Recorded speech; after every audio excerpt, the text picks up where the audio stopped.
If you or your son, grandson is accused of sexual assault in the military, I want to talk to you a little bit about what they might be facing, a little bit about the investigation process, how the government approaches the investigation, and the actual court-martial itself. Typically what you have is a alleged victim who makes an outcry. And the outcry is made either to someone in their command or to some investigating agency. What are the agencies out there? Well, it depends on your service. It's OSI, NCIS, CGIS if you're in the Coast Guard, or CID for the Army. What these agents do is they actually sit down with the alleged victim and they start this rapport building stage.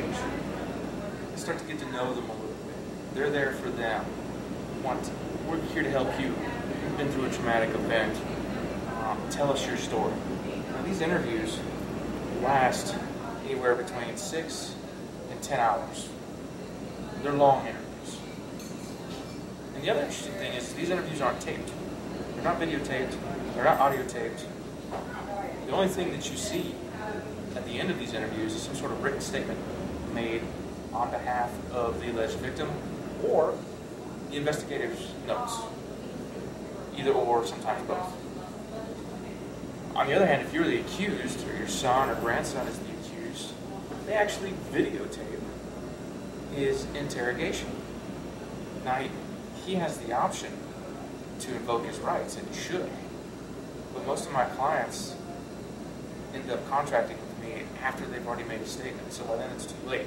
I have to deal with the statement itself. So after they've interviewed the alleged victim, then they go about doing an investigation. Many times the next person that they'll interview is any collateral witnesses that may have been near or at the actual scene or the incident if it was a party or whatever it was. And then the last person they'll interview, of course, is the accused, the subject, your son, or you. So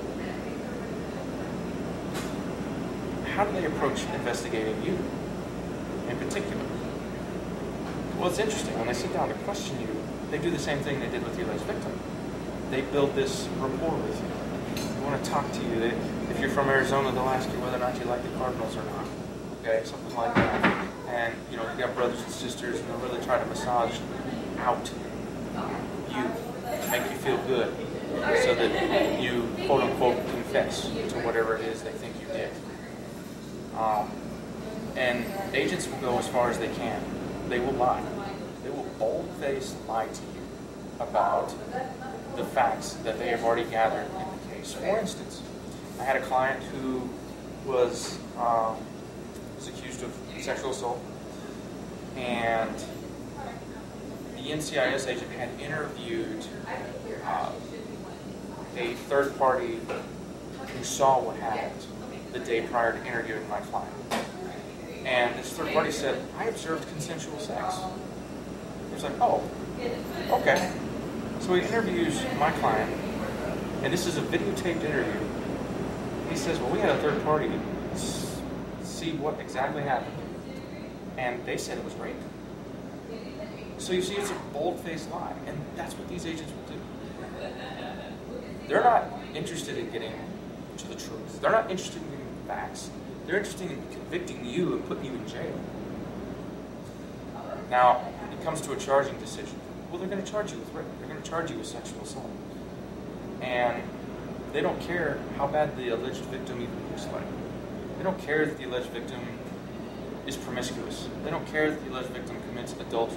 They don't care that the alleged victim is a drug user. They don't care about any of these things. They don't care that the alleged victim is on record lying. Lying in sworn statements. Lying in sworn hearings. Article 32s. I've had victims lie at the Article 32. I've had victims lie in the actual court-martial. In the court-martial. I had a case recently where the alleged victim said that she didn't have sex with her boyfriend until right before she submitted herself for a sexual assault nurse examination. The DNA evidence showed that she had sex with her boyfriend not 3 hours after she was allegedly raped. How ridiculous is that? And yet the government moved forward on the case. Why did they move forward on the case? Because they had a victim who had a story, and the victim didn't recant. So they moved forward with the court-martial. And that's how the government chooses to do business. And there's a lot of congressional scrutiny on the government right now. There's a lot of congressional scrutiny on military prosecutions of sexual assault. So, and instead of actually being judicious in how they conduct the prosecutions and investigations of sexual assault, they just prosecute everything. That's what I'm seeing.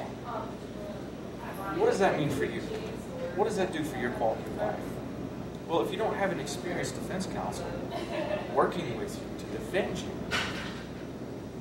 you could potentially get convicted. And what happens? Well, first of all, it's a felony conviction. Second of all, it's a sex offender registration for the rest of your life. That means if you have children, you don't get to go to Little League. You don't get to go to Pop Warner.